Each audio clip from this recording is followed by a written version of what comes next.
Alors, nous sommes aujourd'hui le jour 26 de la campagne électorale, dimanche le 26 août. Ce matin, nous avons commencé la campagne électorale dans la ville de Gatineau. En fait, nous avons rencontré, nous, l'équipe de l'Outaouais, le maire de la ville de Gatineau, Marc Bureau, avec qui on a échangé sur les dossiers régionaux, d'autant plus qu'on a fait de merveilleux projets dans cette région-là de l'Outaouais. Je pense au Rapibus, entre autres, pour le transport en commun, qui est un projet de plusieurs millions de dollars qui va continuer à évoluer vers l'ouest, mais également des projets très importants comme l'Aréna Guertin. Dans le domaine de la santé, c'est une région qui a des défis particuliers parce qu'ils sont juste à côté de l'Ontario. Il y a donc une force d'attraction de l'autre côté de la rivière, mais nous, on a donné un statut particulier à la région et des budgets supplémentaires de 20 millions de dollars pour pouvoir justement faire l'équilibre.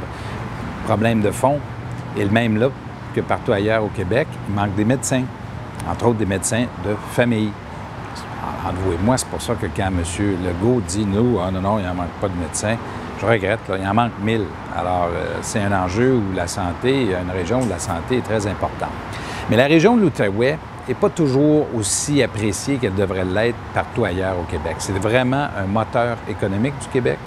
C'est une région qui connaît une belle croissance au niveau des familles. Par exemple, saviez-vous qu'il y a des familles de l'Ontario qui traversent de l'autre côté pour venir vivre parce que les services de garde sont à 7 $ par jour, le coût de l'électricité est moins cher, parce que le coût des maisons est moins cher, parce que le coût de la vie est moins cher, parce qu'une famille avec enfants du côté du Québec paye des impôts, moins d'impôts qu'une famille de la moyenne canadienne. Hein? C'est pour dire, des fois on pense que c'est toujours plus vert de l'autre côté chez le voisin, la pelouse est plus verte, c'est pas vrai ça. Et là, on en a un exemple dans la région, justement, de l'Outaouais.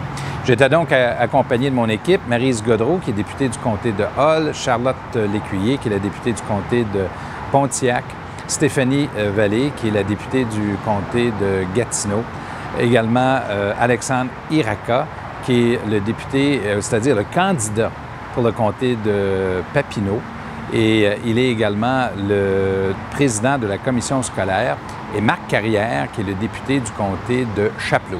Alors, ces 5 personnes-là font une équipe très forte pour nous dans l'Outaouais. Avec Christine Saint-Pierre, la ministre de la Culture, nous avons annoncé des politiques pour le domaine de la culture. Un soutien additionnel pour des émissions télévisuelles et de web pour les enfants, pour les jeunes, pour une production additionnelle. On met plusieurs dizaines de millions de dollars là-dedans parce que c'est une production en forte croissance, puis ça va nous permettre d'avoir davantage de contenu québécois. Un appui additionnel pour les télédiffuseurs, c'est-à-dire les diffuseurs pluridisciplinaires à travers le Québec, c'est-à-dire les gens qui font des productions des arts de la scène à travers tout le Québec, pour que nous puissions aussi appuyer la production québécoise et mettre ça en lien avec les enfants, les élèves qui fréquentent les théâtres, qui fréquentent les salles de spectacle, pour qu'il y ait davantage de contenu québécois. En plus, nous allons donner un appui aux propriétaires de cinéma en région pour qu'ils puissent mettre davantage de cinéma québécois sur nos écrans. Et finalement, l'autre initiative, c'est un projet pilote avec Télé-Québec pour travailler avec les médias communautaires dans le but d'établir un réseau web d'information pour les régions du Québec sur un site web qui va être organisé par Télé-Québec avec l'appui des médias communautaires et indépendants. Ça, c'était une recommandation qui nous avait été faite par Dominique Payette, qui a fait une réflexion sur les médias au Québec et que nous allons mettre en œuvre comme projet pilote. J'ai par la suite été à Montebello avec mon candidat dans ce comté, Alexandre Iraca, président de la commission scolaire. Nous sommes allés à une foire gourmande, un événement très populaire dans le coin. On a été reçus par la présidente de la CRI, qui s'appelle Paulette Lalande. Ça nous a permis de rencontrer beaucoup de gens qui sont très préoccupés par un enjeu, c'est celui de l'emploi et de l'économie, puis de la stabilité politique et économique. Partout où je vais, c'est de ça dont on nous parle. Les Québécois, là, le 4 septembre prochain, nous les Québécois, ce que nous voulons, c'est de la stabilité politique, économique, pour s'occuper d'emploi et d'économie. C'est le sens du plan que nous vous offrons, c'est le sens du choix également que nous voulons pour chacun d'entre vous, pour vos familles, pour les régions du Québec. Et ça, je m'en suis fait beaucoup parler.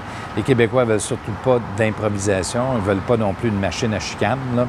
M. Legault, là, il nous fait une entrevue hier où après avoir annoncé qu'il va dépenser des milliards, là, il coupe des milliards, il va acheter les syndicats en payant des cotisations syndicales des gens qui auront été mis à pied.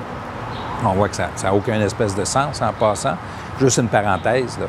Sérieusement, là, est-ce qu'il y a un syndicat que vous connaissez au Québec qui va aller vendre les emplois de ses membres en échange de cotisations syndicales? Je pense que poser la question, c'est répondre.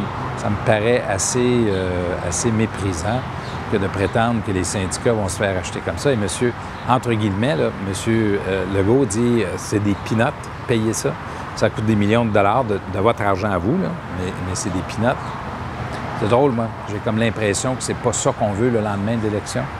Et ce qu'on veut, c'est un gouvernement qui va vraiment être axé sur l'emploi et l'économie, sur la stabilité. On a fini la journée donc à Laval, c'est là où je suis actuellement, au marché 440, où on a rencontré des gens en circulant dans le marché avec notre équipe également de Laval, une très bonne équipe.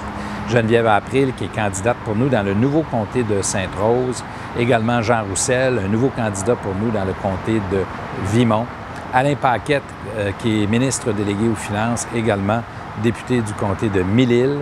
Un jeune homme brillant, qui est le ministre régional également. Guy Ouellette, qui est député du comté de Chamédé. Et Gilles Ouimet, ancien bâtonnier de Montréal, bâtonnier du Québec, qui est candidat également pour nous dans le comté de Fabre. Alors, nous avons une équipe très forte à Laval, une très bonne équipe, avec qui je vais terminer la journée parce que nous allons avoir un dîner en équipe avec de nos militants. Et là, ben, ce soir, je prends la route pour Québec. Je serai à Québec demain.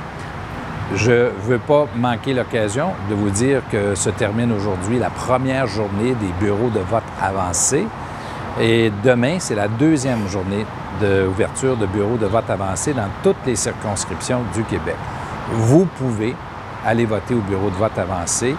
On vous encourage à le faire, surtout ceux pour qui la journée du mardi 4 septembre est peut-être très chargée.